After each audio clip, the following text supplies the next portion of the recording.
is just kind of a brief discussion on kinetic architecture of combat and mapping. So in Wing Chun in the forms here, and this is applicable, of course, across many disciplines. It's not just isolated to Wing Chun or boxing, or this is present in grappling. These principles, these concepts are present in powerlifting, in Olympic weightlifting. These are concepts. It's applicable in gunfighting. These are concepts that are built around the physiology of the body and skeletal structure. So well-framed lines are lines. So the dummy is going to represent a mirror of me for a minute, just and conceptually, right? So if I come forward here, dummy is giving me my mirror opposite. He's doing the appropriate thing to stop my advancement on this line. We call this, in Wing Chun, we'll call this line Jon Nielsen, right? Just center mass line. So if I'm coming off of center of mass here, and I wedge, so maybe dummy is striking me, maybe I'm striking him, but it ends up at this stalemate where we connect, because we're both trying to operate on that same line. If we're well framed, we're going to stop that line and its force, whatever that force is, right? Where the amount of force can be pretty high, and we can receive that because of the good framing that we have behind this line, right? We have a good frame here with multiple wedges operating in unison, so we have like these triangular shapes to hold up the spine. We have a good structure to the spine. It's well associated with the hips and the neck and the shoulders. And so when we drive this forward, this line on this rotation at the shoulder, we have a lot of framing there. So there's all this framing behind this point, and if we look at that like another triangle, like a wedge, we can say that behind that wedge there's a great deal of energy, right? The wider end of the wedge has a lot of energy, and it concentrates down to that point on the line where we made contact. And the same thing is true if we have a strike come through and it's well framed. When it comes through, it has all of this framing behind, and if we're coming up with a little drive, all of that is behind this line. So on this line, now we've sent that and we make contact, and all that force is ending up in this space, and all of that framing is supporting the structure of that small space on that line. And the same thing is true for whatever our combat situation is, right? So if I'm framing out here, say dummy is in on me, and he's so we're grappling now, and even you could put me on the floor, and it's the same here. I have this well framed, what we call Lansao in Wing Chun. We have this frame out here which is giving us space so we can breathe. It's creating operational space for us. It's well framed, and so it can support a great deal on this line. It puts a lot of structure in there. The concept is applicable elsewhere, even if we're talking like a hook.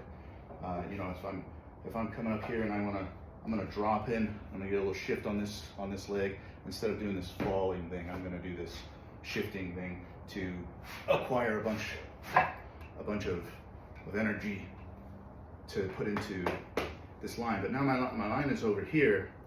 I'm still on this line, but I'm using rotational force to attack it.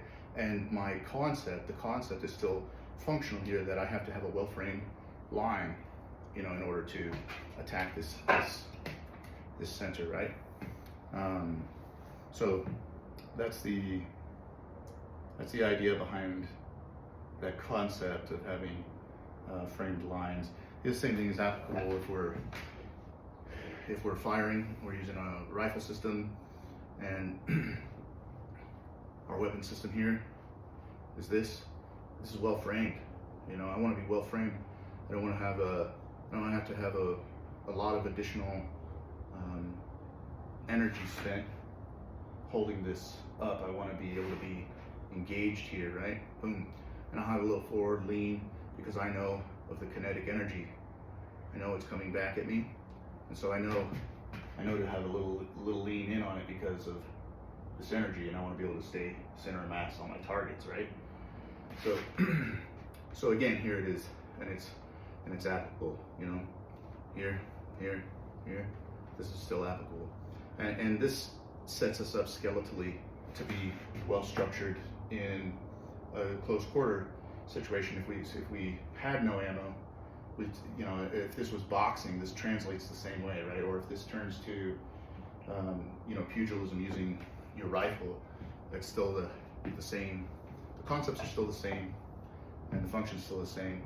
And now mapping that kinetic framework, the kinetic architecture of combat with Wing Chun, our forms are doing that for us, are helping us to map our ability, the ability of our skeleton, where it can reach to and still keep good, well-framed lines, and where that energy of those lines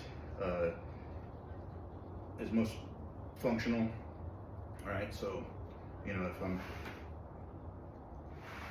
right, this is all helping me to map my space, right, and understand my kinetic architecture, the architecture of my skeleton operating with forces, and exchanging those forces in space and space and time. But when we're practicing forms, we're not in a combative situation. We don't have to include the element of time the same way we would have to if we had like an opposing force there, playing with us, right? Dummy's the same way. We use dummy. Dummy lets us take our time. So time becomes less of a relevant factor in forms unless we're training for time, right? If I'm working my form with my firearms, I'm going to be very methodical. I'm going to be slow about it. I'm going to acquire my line of sight before I rise to the line of sight, and I'll already be there, and I'm gonna learn to get that spot so I know where that is. I'm gonna do that mechanically again and again and again, and then I'm gonna do it with motion, and then I'm gonna do this from again and again and again. I'll take my time with that, but eventually I will train for time, and so then time becomes relevant.